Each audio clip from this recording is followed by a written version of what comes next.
Just because a composer lived hundreds of years ago doesn't mean that they weren't writing absolute metal. They just had different instruments. Here are 8 examples of what I think are some of the most metal piano pieces ever written. And of course, this list isn't comprehensive. It's impossible to make a list that includes everything, but this will get you started in checking out some of the most epic things ever composed for this instrument.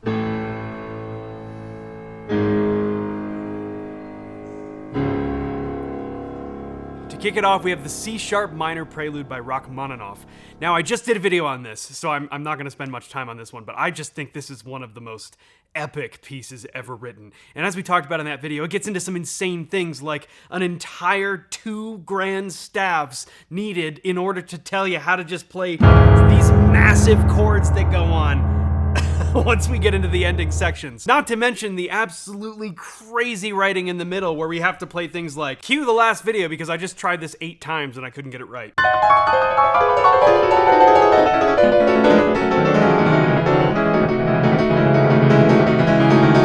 Still didn't get it right, but let's see Nikolai Lugansky do it correctly.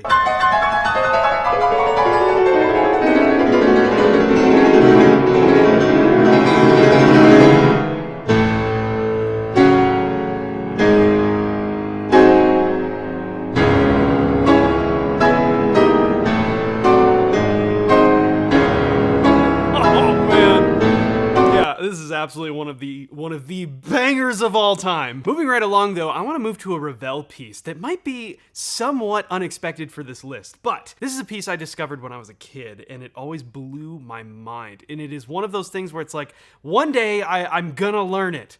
But man, is it insanely complex, and a lot of that has to do with this concept you're gonna hear right at the beginning of repeated notes. Check this out.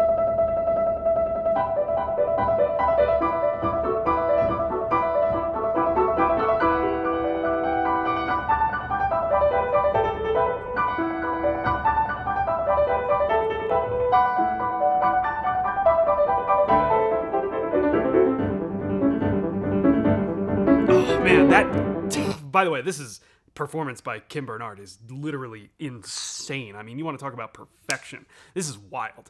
So, but that's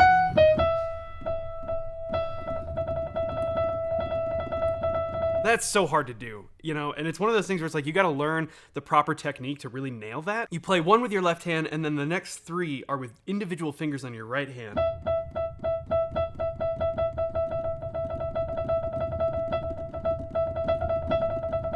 It's literally something where it's like, if the action on your piano isn't good enough, you just cannot play this piece. And then we immediately start getting into this like...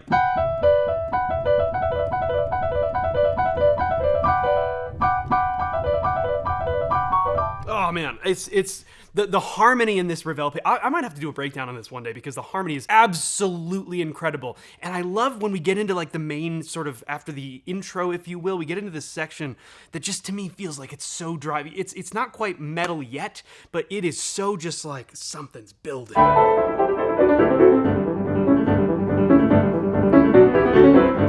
And then watch this.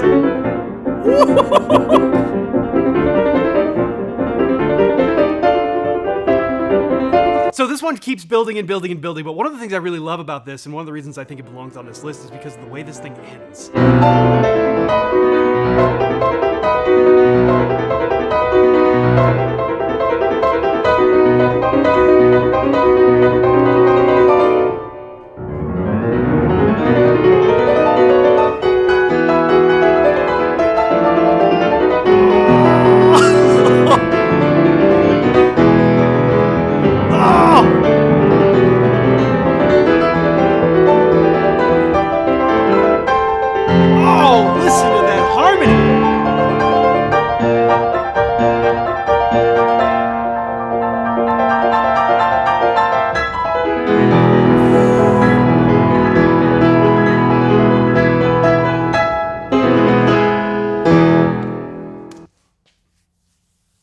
That's crazy. I mean, that's just so insane. What a piece. What a performance too. Absolutely stunning. Moving back to Rachmaninoff, who I think definitely deserves multiple places on this list. Let's check out Yuzha Wang performing the G minor prelude. Check this one out.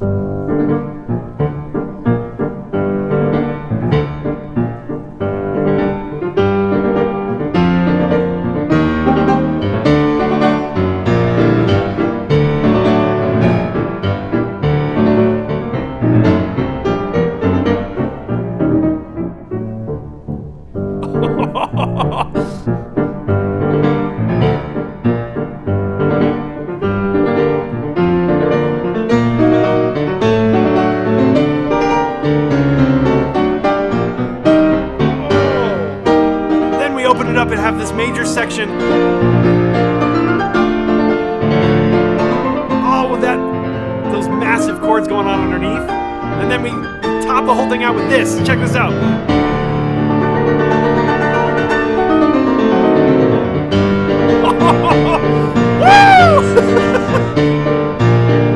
This is just such an epic piece. It's one that I've started working on. I'm nowhere near ready to perform it for you guys at all, but it is definitely, it's. I feel like it's more doable than, say, like the Ravel one, because the Ravel one just has so many like really specific technical things that are incredibly difficult. But this is maybe less so, but it's just, you get that.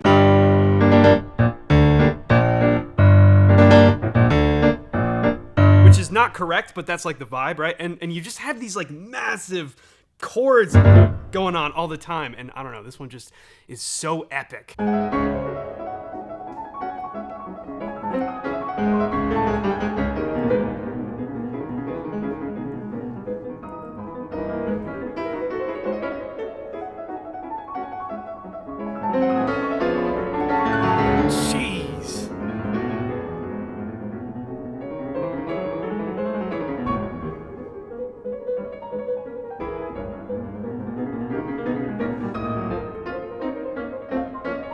Listen to all the inner movements going on.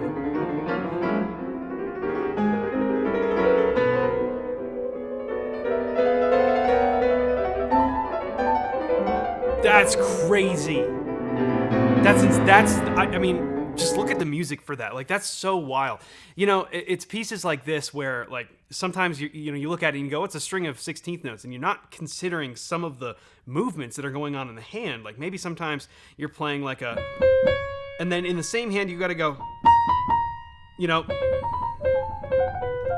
and like there's so many things that will just sneak up on you and that make this incredibly difficult. That's why it's an etude. That's why, Chopin and a lot of composers did this. They would write like an etude like this, and they would do it in every key, and that was sort of like the thing to do, right? And what a performance too by Bruce Liu. Apologies if I'm not pronouncing the Liu correctly, but man, just absolutely stunning. I feel like Chopin starts to get into that territory where it's like the classic thing where everyone, when you start dealing with Chopin and Bach especially, what we're gonna get to, you start seeing things that are like, people will actually make metal versions.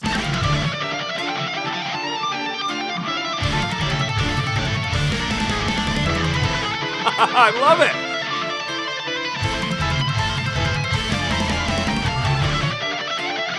That's absolutely sick. I'll put a link to that video down in the description. Phenomenal job. But yeah, I mean, this is, I feel like when it really starts to get into the things where people immediately see the crossover of like, oh, if you just literally play this melody on an electric guitar with some distortion, you've got metal. And perhaps one of the most famous examples of that is the Moonlight third movement.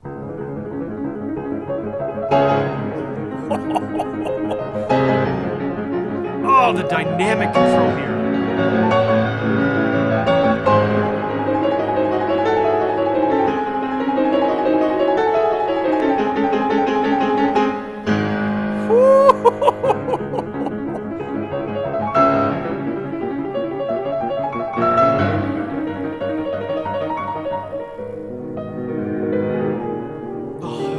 And I love how at the drop of a hat, we can immediately have like some of the most beautiful sections ever. It's absolutely insane. This is a great one, and I know the first movement very well. Actually, the first movement is one of the, I want to do a full walkthrough of the first movement in the new Better Piano system, which is part of the Black Friday sale. It's going on right now. I'll talk about that more in a second. But that first movement of the Moonlight, the real famous one, that's the kind of stuff that I'm going to be doing like full hour-plus long first note to last note walkthroughs. There's already a couple up in there right now, but yeah. This third movement, though, it's one that I haven't tackled myself, but man, I really should. I really should spend some time and start working on this one. It is a behemoth of a movement, that is for sure. These last three are sort of piano adjacent's not the right word, but for example, I think this deserves a place on this list, and it's Bach's Harpsichord Concerto. Check out Jean Rondeau playing this harpsichord, because this is absolutely nuts.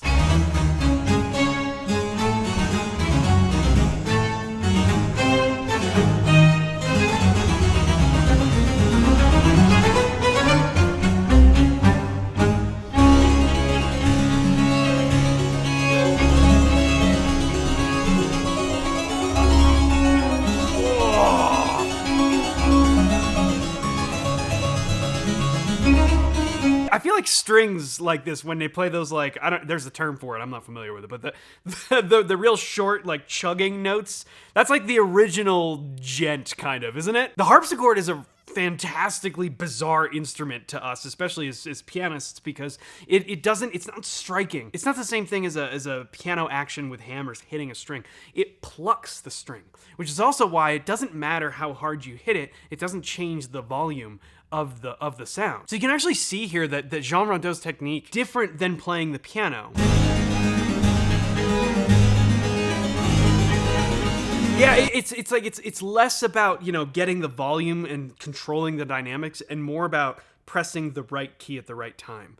You know, I've never played. That's not true. I have played a harpsichord, but not like ever learned how to play a harpsichord. So it is a totally different skill set, even if the shape of the keyboard is the same. Completely different instrument. But I think it's really cool to see how that kind of compares, and it's like piano adjacent. That's why I think it does belong on this list. It is Bach, after all. And it's not the only Bach that's on this list, because this list wouldn't be complete without...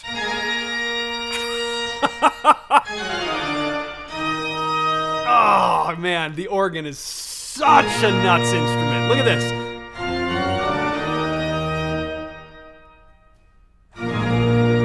Wow. Ready? Pedals. Oh, do you know how much that room is shaking right now?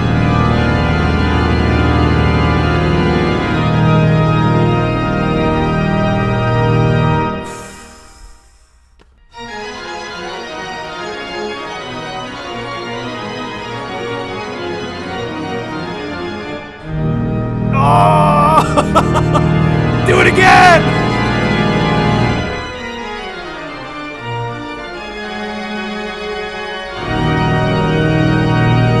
Oh my, this is just one of the most metal things ever written, period. Piano or not. Again, piano adjacent being the organ, which also has its own entirely different technique that's different from the harpsichord and different from the piano. The pipe organ is just one of the coolest instruments ever created. Look at the feet! Wow!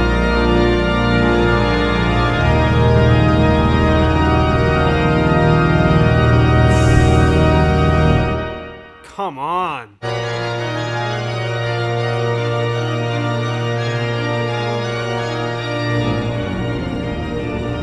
What? Are you serious?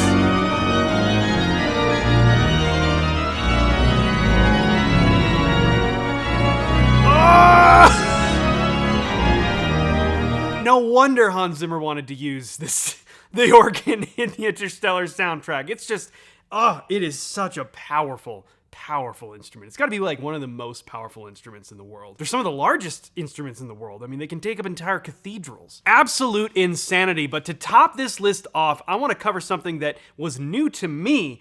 I didn't even realize this was a thing. Samuel Barber is well known for the Adagio for strings.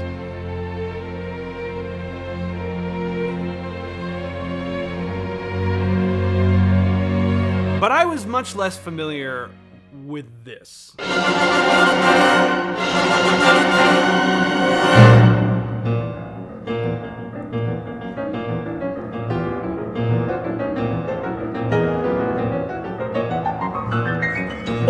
What?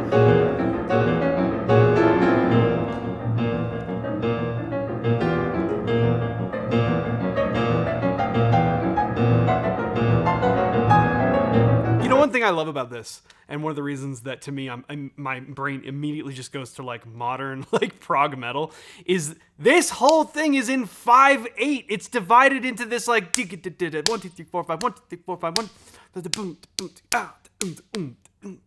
boom boom. That fives broken up thing, I mean, it's so common in a lot of metal like now. And this one I think belongs on that sort of piano adjacent list because it is a piano concerto with the entire orchestra, but the piano part itself is absolutely nuts. Listen to how this thing ends.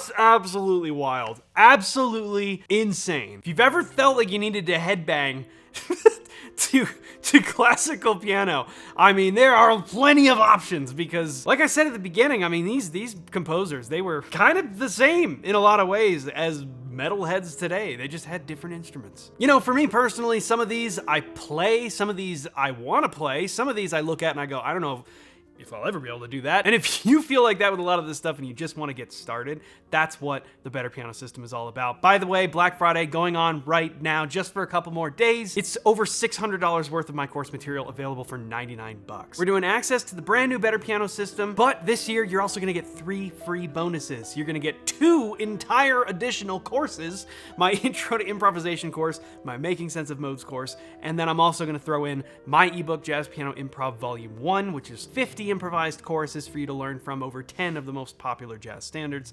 And then I got together with my trio and recorded 40 downloadable backing tracks. In all, it is hundreds of videos and hours of content, 200 pages in an ebook. It's absolutely packed full of stuff to help you get started on your musical journey today. And it is how I support the channel here. So if you do enjoy the music and you want to support the channel and you want to get something that's super useful that you can use to learn a brand new skill set for yourself, then use that link in the description or scan the QR code and take advantage of that while it's still available. I can't tell you how much I appreciate the support. Thank you so much. It's what makes these videos possible. I couldn't do it without you, and that's true whether you want to pick up the Black Friday sale or whether you just enjoy watching these videos. I appreciate you nonetheless. Anyways, that like I said, that list is nowhere near comprehensive. There are so many things that might belong on a list like this, but these are just 8 of the ones that I've been checking out recently, and I wanted to share them with you. Thanks for watching this video. We're still cranking with the month of music, so I'll see you back here tomorrow.